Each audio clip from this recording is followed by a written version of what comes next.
Israel से जंग के बीच रूस भेजे गए मोस्तबा खामनेई यहां पर बताया जा रहा है, जहां सूत्र कह रहे हैं कि मॉस्को में मोस्तबा की सर्जरी हुई है। इजरायली अटैक में वो घायल हुए थे। रूसी सैन्य विमान से मॉस्को उनको भेजा गया और मोस्तबा का वहां पर इलाज चल रहा है। ईरान के सुप्रीम लीडर है मोस्तबा खामनेई और देखिए वो बेहद करीबी भी यहां पर माने जाते हैं रूस के, और इसीलिए रूस में कहा जा रहा है कि मॉस्को में, रूस की राजधानी मॉस्को में इस वक्त मौजूद है और वहां पर उनका इलाज चल रहा है, उनकी सर्जरी हुई है। कुछ दिन पहले खबरें सामने आई थी क्योंकि जब ऐलान हुआ कि मोस्तबा खामनेई अब सुप्रीम लीडर होंगे ईरान के, तो भी वो मीडिया के सामने नहीं आए, तो भी उनकी ओर से कोई आधिकारिक बयान जारी नहीं किया गया, कोई वीडियो संदेश नहीं दिया गया। और तब से अटकलें लग रही थी कि पिछले हफ्ते जो हमला हुआ था लगातार तेहरान पर, उसमें वो घायल हुए थे, जहां पर उनके पैर में कुछ चोट आई। हालांकि उसको लेकर बहुत ज्यादा डिटेल्स उस वक्त सामने नहीं आई थी, लेकिन जख्मी शेर उस वक्त वहां की मीडिया ने उनको कहा था और तब से कयास लगातार लगाए जा रहे थे कि कहीं ना कहीं मोस्तबा खामनेई इस वक्त चोटिल हुए हैं। और देखिए अब खबरें यहां पर सामने आ रही, जहां पर सूत्र कह रहे हैं कि मोस्तबा खामनेई की सर्जरी हुई है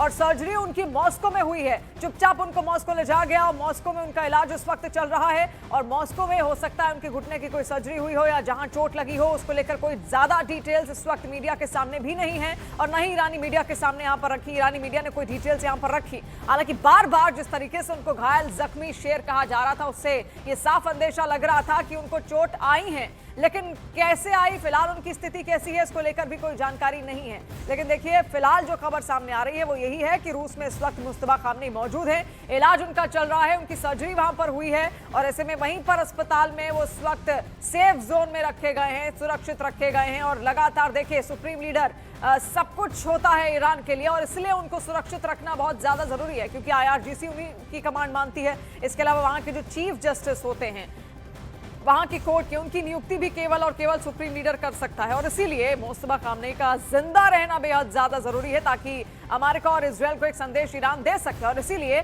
उनकी कोई भी डिटेल सामने नहीं रखी जा रही। हालांकि जब ऐलान हुआ था कि उनको सुप्रीम लीडर देश का बनाया जाएगा, ईरान का बनाया जाएगा, तो भी कोई वीडियो संदेश उनकी ओर से जारी नहीं किया गया था, जिसके बाद से ये अटकलें और ज्यादा पक्की हो गई थी कि कहीं ना कहीं वो घायल है या फिर खुद को उन्होंने सेफ जोन में रखा हुआ है ताकि और चोट ना लगे या फिर वो मारे ना जाए। उनकी सुरक्षा और ज्यादा उस वक्त सख्त कर दी गई थी, क्योंकि इजराइल पहले ही कह चुका है कि जो भी सुप्रीम लीडर बनेगा, जो भी नई रिजीम आएगी, उसको हम खत्म कर देंगे।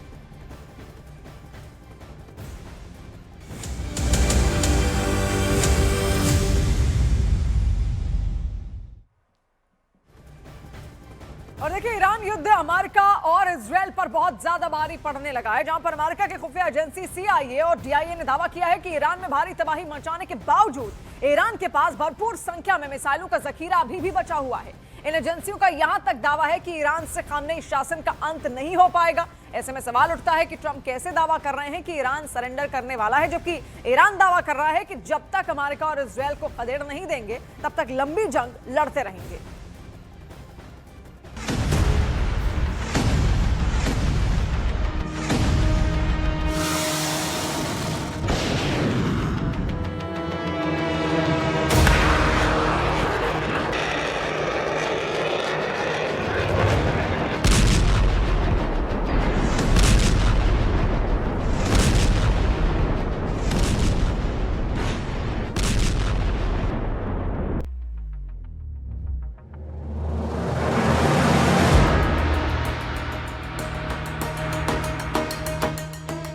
हफ्ते से ज्यादा की जंग में अभी तक अमेरिका और इजराइल मिलकर भी ईरान को घुटनों पर नहीं ला पाए हैं।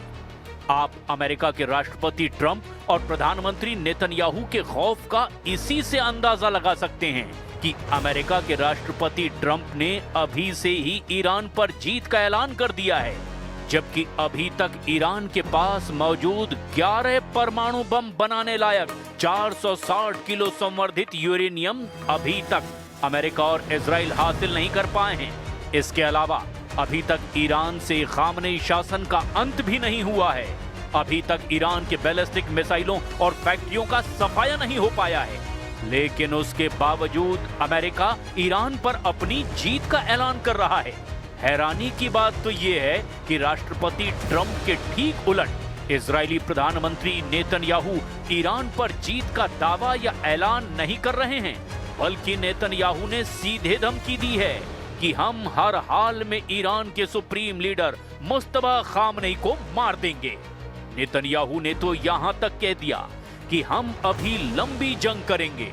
ऐसे में अगर ट्रंप दावा कर रहे हैं कि ईरान बिना शर्त सरेंडर करने वाला है, तो ये दावा वाकई हैरान कर देने वाला है। ईरान के राष्ट्रपति मसूद पजेश्कियन ने अमेरिका से दो टूक कह दिया है कि जो लोग ईरान के सरेंडर का सपना देख रहे हैं, वो इस सपने को अपनी कब्र तक ले जाएंगे। यानी हालात तेजी से बदलते जा रहे हैं और हम शुरुआत करते हैं कि कैसे 2 हफ्ते से ज्यादा की जंग में अभी तक ईरान कैसे टिका हुआ है और तेल अवीव को कैसे भारी कीमत चुकानी पड़ रही है। मुस्तफा खामनेई को मार देंगे, मिशन पर नेतन्याहू।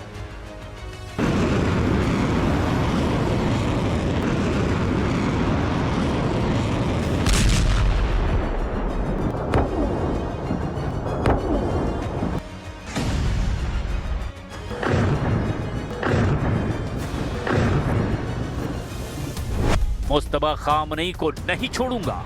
नेतन्याहू की इस धमकी से साबित हो गया कि अभी ईरान युद्ध लंबा चलेगा। चाहे ट्रंप दावा ये करें कि ईरान युद्ध हार चुका है, इसके पीछे की सबसे बड़ी वजह है ईरान के नए सुप्रीम लीडर मुस्तफा खामनेई, जो लगातार अमेरिका और इजराइल से बदला लेने की धमकियां ना सिर्फ दे रहे हैं, बल्कि ऐसा करते भी दिखाई दे रहे हैं। इस वक्त ईरान के राष्ट्रपति मसूद पजेश्कियन, एनएसए अली लारिजानी, विदेश मंत्री अब्बास अरागची समेत आईआरजीसी के सभी बचे हुए टॉप कमांडर अमेरिका और इजराइल से अब आर पार की जंग करने पर आमादा हैं। अमेरिका और इजराइल ने अब तक ईरान में 6000 से ज्यादा ठिकानों पर एयर स्ट्राइक की है। युद्ध के पहले 12 घंटे में ही लगभग 900 हमले किए गए थे। अमेरिका के ऑपरेशन एपिक फ्यूरी और इजराइल के रोरिंग लायन से ईरान लगभग तबाह हो चुका है। ईरान की 60% से ज्यादा मिसाइल दागने की क्षमता नष्ट हो चुकी है। इजराइल का दावा है कि उसने ईरान के 17 में से 10 वायुसेना अड्डों को भारी नुकसान पहुंचाया है और 300 से ज्यादा मिसाइल लॉन्चरों को बेकार कर दिया है। यहां तक कि ट्रंप ईरान के 50 से ज्यादा नौसैनिक जहाज और कई ड्रोन फैक्ट्रियों को तबाह करने का दावा कर चुके हैं।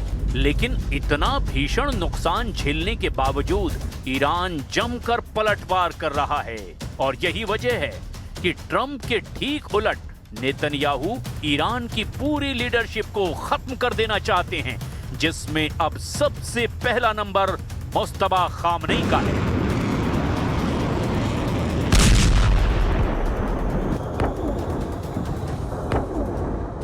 इजराइल के प्रधानमंत्री बेंजामिन नेतन्याहू ने कड़ा रुख अपनाते हुए कहा कि ईरान के सर्वोच्च नेता मुस्तफा खामनेई को भी बख्शा नहीं जाएगा। नेतन्याहू ने दो टूक कह दिया कि किसी भी आतंकी संगठन के नेता को नहीं छोड़ेंगे। नेतन्याहू ने दावा किया कि ईरान के खिलाफ अमेरिका और इजराइल का संयुक्त अभियान उम्मीद से बेहतर प्रदर्शन कर रहा है और इजराइल अब पहले से कहीं ज्यादा मजबूत है। नेतन्याहू ने यह भी कहा कि अमेरिका और इजराइल मिलकर ईरान के लोगों के लिए ऐसी परिस्थितियां बना रहे हैं जिससे वे अत्याचारी शासन को उखाड़ फेंक सकें। नेतन्याहू ने जोर देकर कहा कि अब पहले जैसा ईरान नहीं रहेगा और न ही पहले जैसा पश्चिम एशिया रहेगा। Iran's leadership is in no better shape. Desperate and hiding, they've gone underground, cowering. That's what rats do. We know the new so-called not-so-supreme leader is wounded and likely disfigured. He put out a statement yesterday, a weak one, actually, but there was no voice and there was no video.